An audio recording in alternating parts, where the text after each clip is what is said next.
Well, I really want to honor you for being here today. I don't know if when you accepted this invitation, you necessarily thought of yourself as revolutionaries.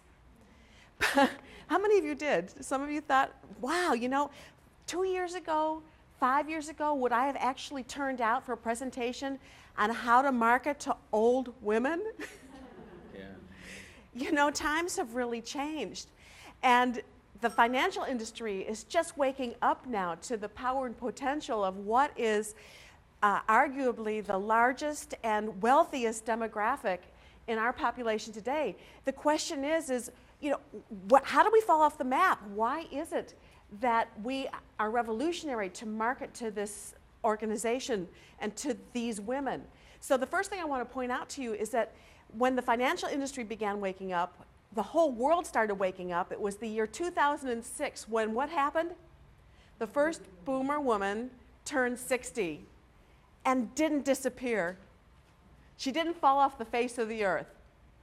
Because up until this woman turned 60, there was the prevailing notion, it was in marketing circles, and it was also in scholarship circles, that basically once a woman hit around 45, she started something that was either going to be a slow, sad decline, or she could be peaceful but marginalized. Those are basically our choices. They didn't understand that women were going to have this bonus years of these 30 extra years between even 60 and 90 where they were still going to be vital and participating in society. I'm not sure, have you heard the statistic that 8 out of 10 boomer women say that they are never going to retire? Now, some of that is because they can't retire as financial planners, you understand. But a lot of it is, this is a generation, we're so competitive. We were shot out of cannons. When we were sitting in rooms like this, do you know that we sat alphabetically? Because there were 50 kids to a room, there were so many of us. And the teachers would have to, remember us by the alphabet. And so how would you stand out? You stand out by working hard, being better, being smarter. And so, the notion of retiring is kind of terrifying to these women. What does doing nothing mean? It's just, that's sort of like another generation's idea of what it means to be an older person.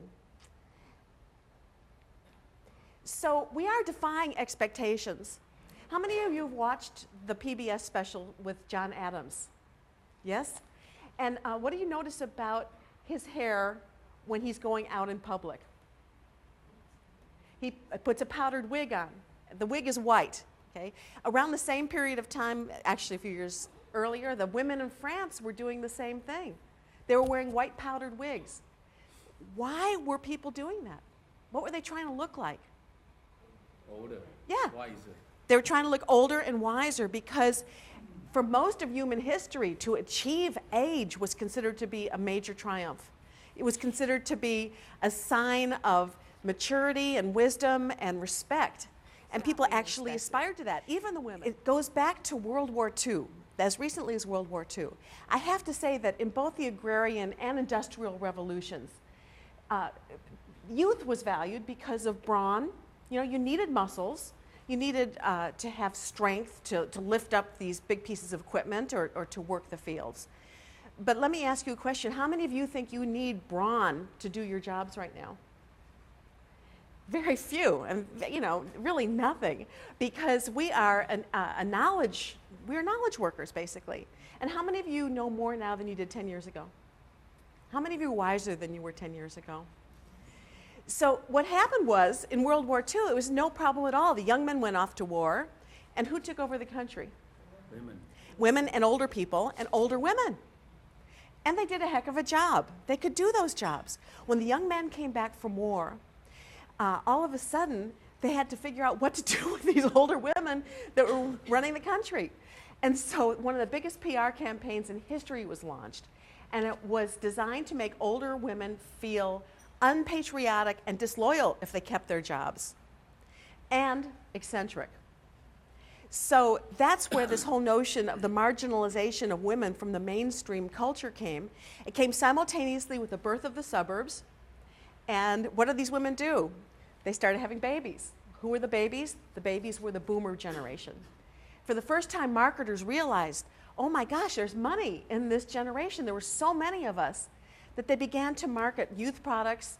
And then as we turned into teenagers, they started to market products for teenagers. There hadn't been such a thing as a teenager. That was a term that was invented in the 1950s.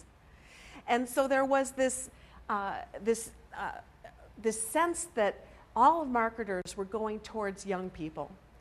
And the amazing thing is that as boomers aged, as boomers went into their 30s and their 40s and their 50s, the money went with them, right? This is the largest demographic with the most money, but the marketers continued to market to the young people. So that's why I say we're revolutionaries. You are really on the leading edge of your industry by being here in this presentation today. And I mean, how often can somebody tell you that you are a pioneer and that you have an open terrain, that there is this massive group of underutilized, undertapped people who have most of the money? I mean, what a great opportunity for you. So when I say that, that this is unmapped terrain and that you're pioneers, what I'm saying is that literally, you know as much as everybody else does what to expect from this generation.